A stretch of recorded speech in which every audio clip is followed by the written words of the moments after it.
from Group 3, and in this video we're gonna talk about steam engine and stuff. Please enjoy!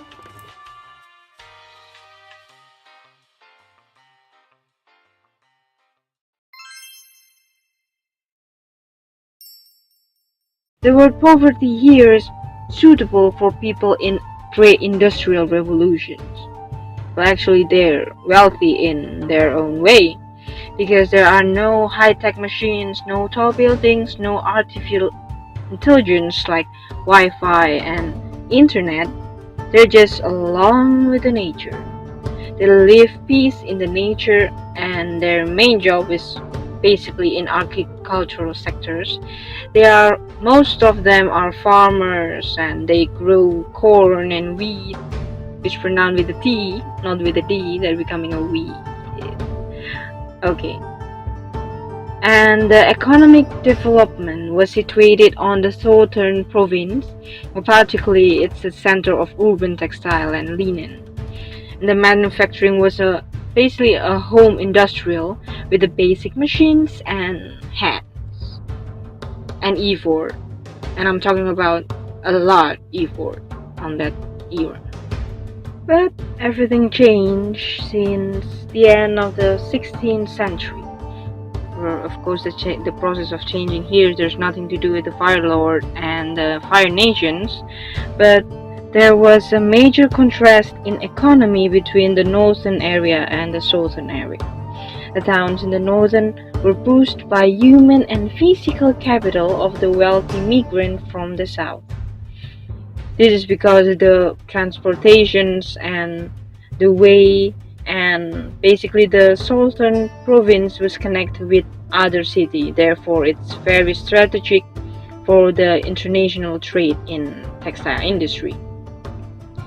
And yes, since they were still traditional, there was dealing with a basic economy problem such as consumptions, production, and distribution.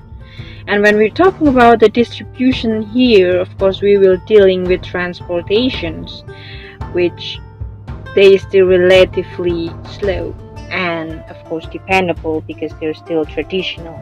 And for that, they use wagon drawn by horse, like basic boat, and that technically cannot hold and contain much product. And of course, not mention about the natural disaster and tragedy, such as flood and earthquake and the wind. They should wait for the wind definitely to sail. And then, of course, they do not capable to overcome these problems because the lack of technological support in that time. And the matter of the society demand, which was controllable, therefore the factory could keep up the productivity, and there's no need for additional workers at that times because they do not ask much, not like our era. And of course, when we're talking about the society, like it or not, we will talking about the rulers. You know, the big fish in the pond. And it's not in the pond, it's in Europe. And then the word that very attached on that era is a feudalism. The feudalism here is actually a way of structuring the society from the holding of the land in exchange for service labor. And of course, feudalisms with interconnected with decentralizations. Well, decentralization here is when everything is central, including the government, the educationals, the wealthy insurance and stuff. It's basically supported by a particular central area. And when we're talking about decentralizations, it very attached with the lack of bureaucracy at that time, where everything central, including educational. Therefore, there must be a disparity in educations and everything. and the lack of education and the rational way of thinking, it influenced with their lifestyle and the way they manage their life, and of course with the life expectancy and their time, which relatively poor and still low. It's below the standard.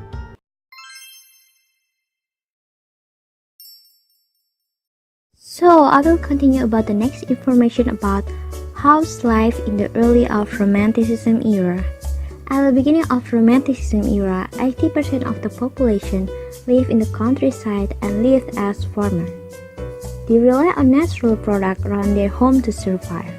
They use this natural product to make such as a handicraft, food, and clothes that made of animal skin and furs. The amount of variation of product relatively small, depends on what kind of natural product they can get from nature. Local people make a daily needs such as food and drink to continue their life.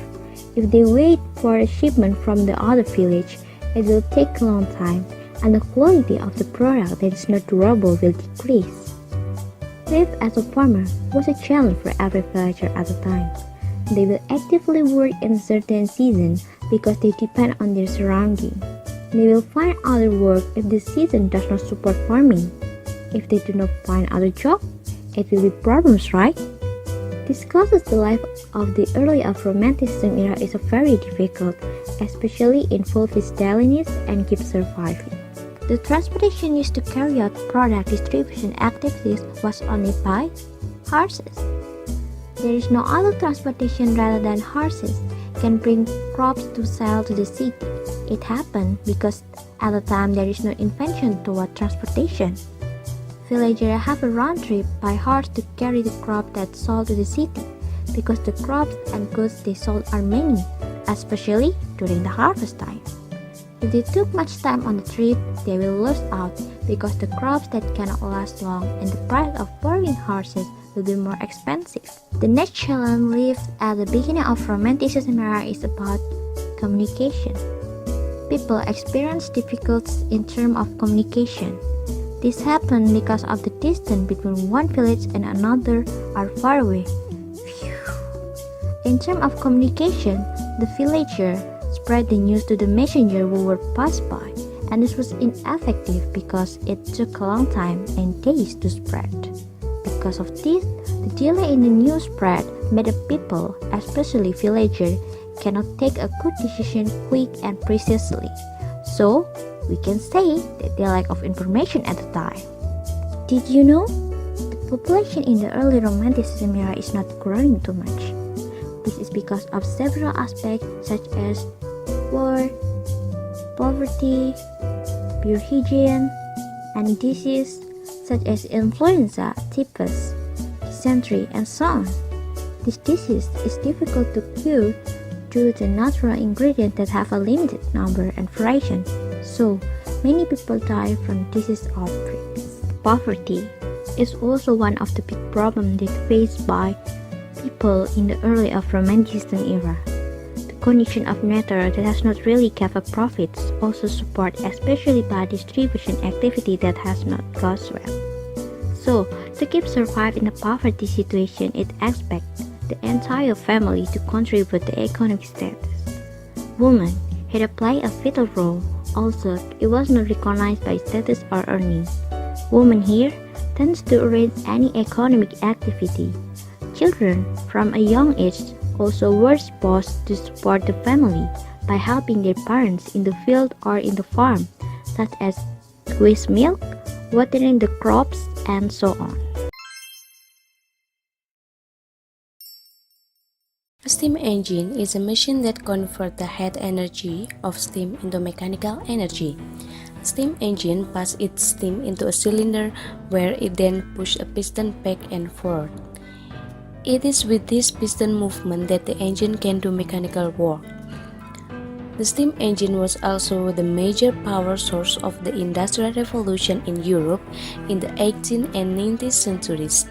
It dominated industry and transportation for 150 years. The steam engine also was the first form of human-generated power. Why? because with it you could run a factory anywhere you choose to build the factory. You also could move a ship regardless of what the weather or the winds were doing, and also you could power a locomotive and pull hundreds of tons at high speed. So, like most great inventions, no one person was responsible for inventing the steam engine. It was a case of many small inventions being put together until a specific need was met. But then, there are some inventors who involved in the invention of steam engine, such as Otto van Guericke, who began experimenting with pressure in the 16th century, and then continued by Dennis Pepin with his pressure cooker in the 1679. And along with a lot of inventors, there are also the most influential inventors that are: the first one is Thomas Savery, the second one is Thomas Newcomen, and the last is James Watt. Okay, the first one is Thomas Savery. He is an English military who built the first steam power machine in the 1698. His invention is designed to pump water out of coal mines, was also known as the miner's friend. The machine, which has no moving part, consists of a simple boiler and a pipe leading to the water in the mine below. And a few years later, an English engineer and also a partner of Savery named Thomas Newcomen improved the steam pump. He increased the efficiency by setting a moving piston inside a cylinder. That is a technique that still used until today.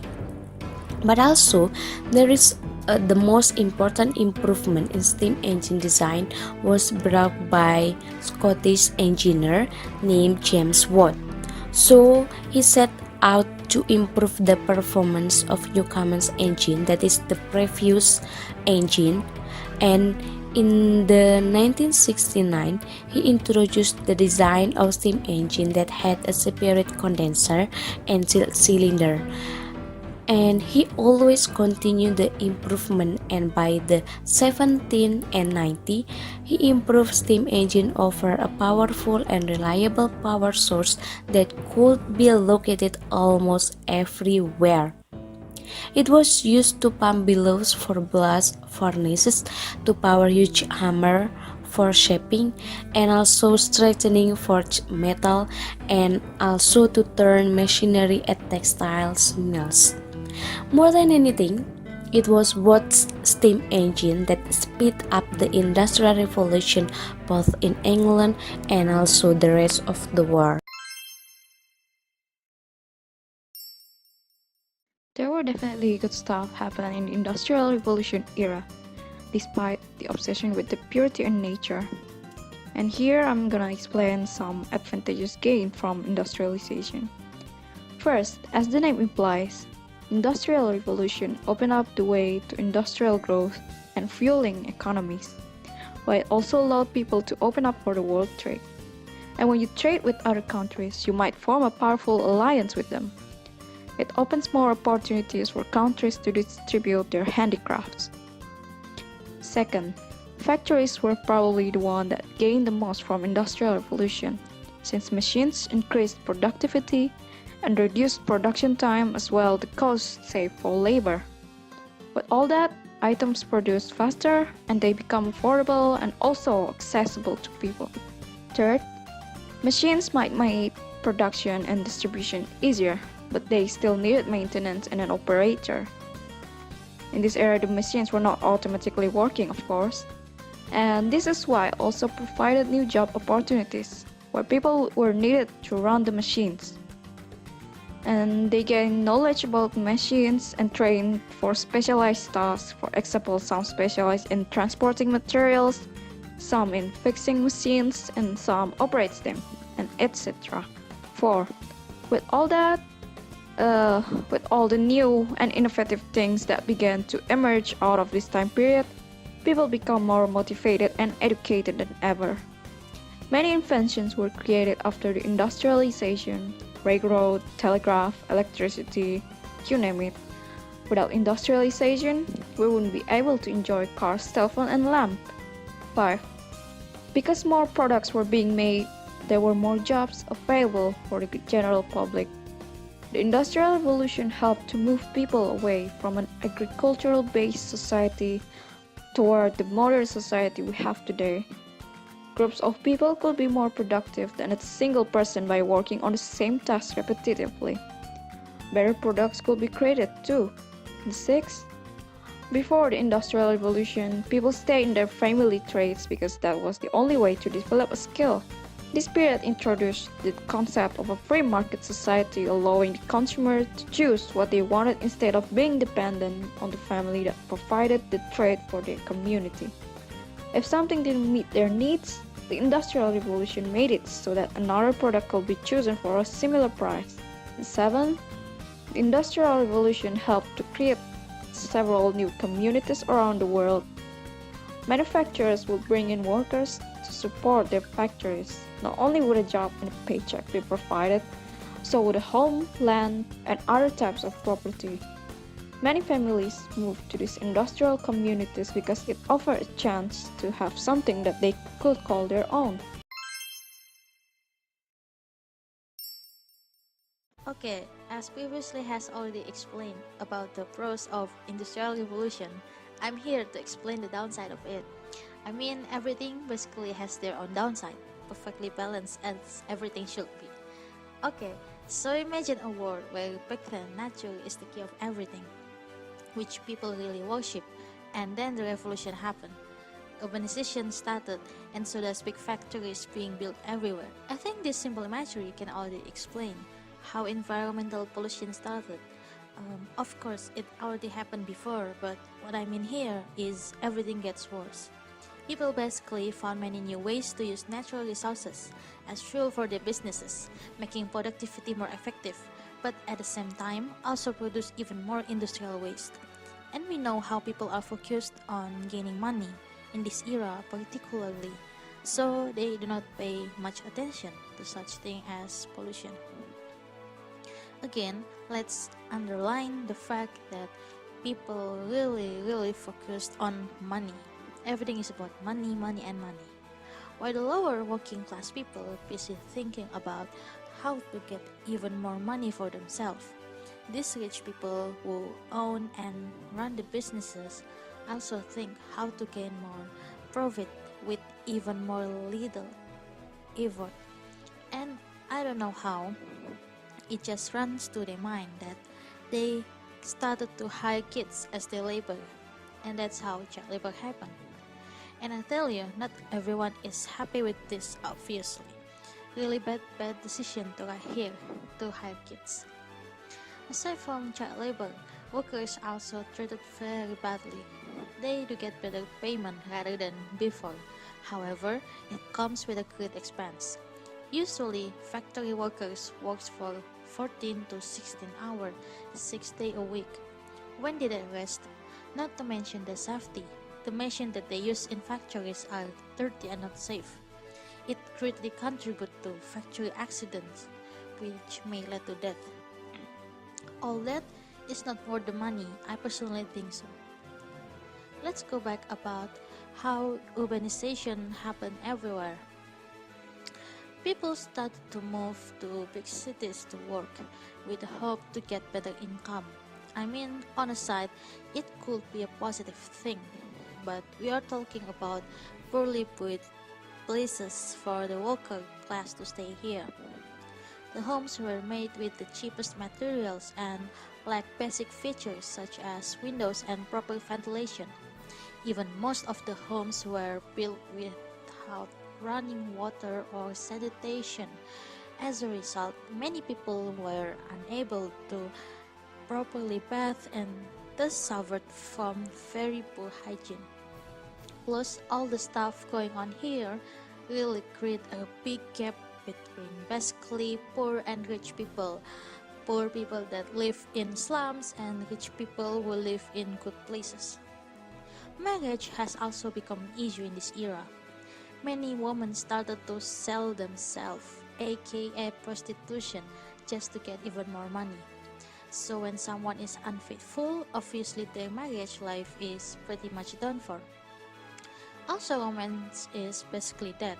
The lower class people are unfaithful, while the upper class people marry for purposes such as for their social status or political agenda or ownership. Well, that's pretty much the cons of industrial revolution in general.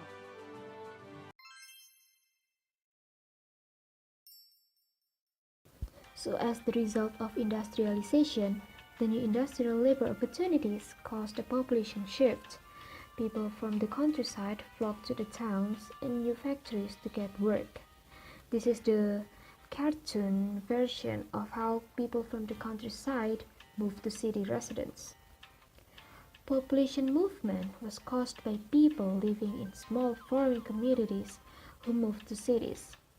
These prospective workers were looking for wage labor in newly developed factories. This is the illustration from a painting. The title is Coalbrook Jail by Night, and it is an oily painting by Philip James de Loderberg. It illustrates how people from countryside moved to the towns. A drop in famines, warfare and illnesses, and an increase in food sources all mixed to cause a population spike. As early as 1850, many European cities were centers of industrial growth. In fact, by 1850, over 50% of the entire population of Great Britain lived in either a town or a city instead of in a rural community. Well, the wealthy party far better than the industrial workers because they could afford to live in suburbs on the outskirts of the city. Of course, they are aristocrats. They had much money, better than the workers from the countryside. This is a picture that illustrates how awful the living conditions at that moment. This is because of the growth of the cities. It led to horrible living conditions. For most of the factory workers, cities were dirty, crowded places where epidemics frequently broke out. On the whole, working class neighborhoods were bleak, crowded, dirty, and polluted. Urban overcrowding, poor diets, poor sanitation, and essentially medieval medical remedies all contributed to very poor public health for the majority of English people. Disease like cholera, tuberculosis, typhus, typhoid, and influenza ravaged through new industrial towns, especially in poor working class neighborhoods. Let us take example of the notice here about the cholera. The preventives of cholera be temperate in eating and drinking. We can see that cholera were spreading because of how people behave and treated the environment at that moment. And also the sanitary conditions in early industrial cities were filthy as well. Since the municipal governments did not concern themselves with cleanliness at that time, the cities did not have proper waste disposal systems, and people just threw trash and sewage directly into the streets. This is too bad. And also the burning coal of the industrial factories coated cities in a layer of grime and polluted the air, and water supplies were polluted by the waste. Well, this is the big effect of industrial revolution. I mean, people just threw the waste not only into the street but also to the water, and also polluted the air. Well, very gradually, a middle class or middling sort did emerge in industrial cities, mostly toward the end of the 19th century. I believe that this is a positive effect of industrial revolution because it appeared a middle class. Because until then, there had been only two major classes in society: aristocrats born into their lives of wealth or privilege, and low-income commoners born in the working classes. This is a picture showing about the middle class. Well, there were many aristocrats, but also there were middle class as well. However, new urban industries gradually required more of what we call today white-collar jobs, such as business people, shopkeepers, bank clerks, insurance agents, merchants, accountants, managers, doctors, lawyers, and teachers. Middle class people tended to have monthly or yearly salaries rather than hourly wages. Another effect is child labor. When you talk about child labor, what's it on your mind? It's really bad to imagine, right? But this is the fact that it happened in the past. Child labor was integral to the first factories. Mines, mills in England, and textile mills as new power looms and spinning mills took the place of skilled workers. Factory owners used to start because of cheap, unskilled labor to decrease the cost of production, and child labor was the cheapest labor of all. Some of these machines were so easy a small child could perform the simple, repetitive tasks. Some maintenance tasks, such as squeezing into tight space, could be performed more easily by children than adults. Children did not try to join workers' union or go in strike. Best of all, they were paid 1% of what men were paid. It's not surprising. Children were heavily employed in the first factory in history. In the other one is working class. Why? Because of population was increasing in Great Britain.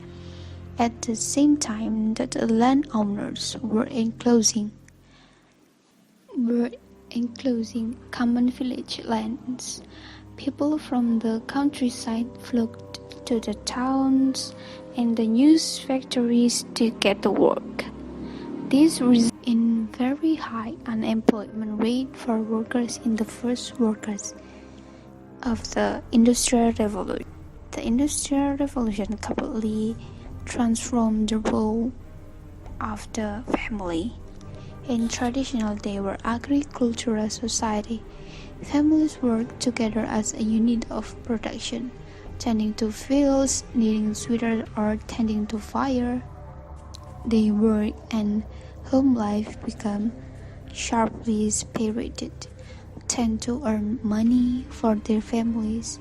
Women took care of home, and so their economic role declined. While many factories workers were initially women, most of them were young women who would quit working when they so industrial working class families thought not working together did purpose of raising money to support each other. As we have seen, children often work to earn some income for their family. So because of that, the role of women could change. They have to work for the first time in factories.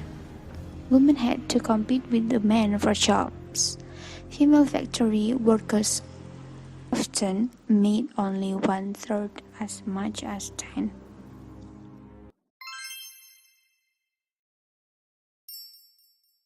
Okay, we move to economic effects. Economic impacts in industrialization revolution bring a significant change. It starts from agricultural economy change to industrial economy.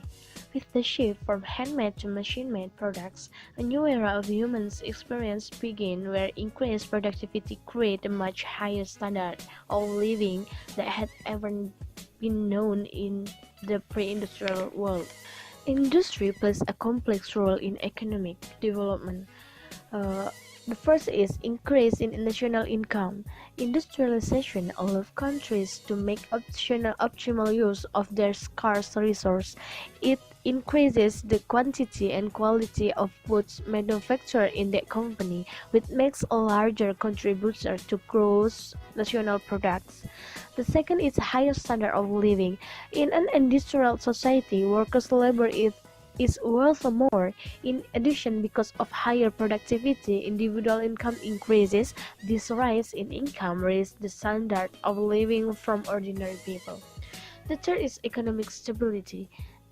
A nation that depends on the production and export of raw material alone cannot achieve a rapid rate of economic growth. The restricted and fluctuating demands for agricultural products and raw materials, along with the uncertainties of nature itself, hampers economic progress and lead to an unstable economy. Industrialization is the best way to providing economic stability. The fourth is stimulate progress in other sectors. Industrialization stimulates progress in other sectors of the economy. A development in one industry leads to the development and expansion of related industries. And the fifth is greater specialization of labor. Industrialization promotes specialized labor. This division of work increases the marginal value product of labor. In other words, specialized labor is more profitable. The income of a worker in the industrial sectors will be higher on average than that of worker in the agricultural sectors. When more goods can be produced more quickly, the cost of acquiring those goods declines. Declining real costs make it easier for individuals and families to purchase those goods. This increases the standard of living. But the rapid industrialization of the English economy caused many craft workers their jobs. The textile industry in particular industrialized early, and many weavers found themselves suddenly unemployed since they could no longer compete with machines which only required relatively limited labor to produce more cloth than a single weaver. Many such unemployed workers, weavers and others turned their animosity towards the machines that had taken their jobs and began destroying factories and machinery. These attackers became known as Luddites. The Luddites rapidly gained popularity, and the British government had to take drastic measures to protect industry. I think industrialization revolution not only bring a good impact economy, but also a negative impact. We must be able to minimize the negative one, although the positive.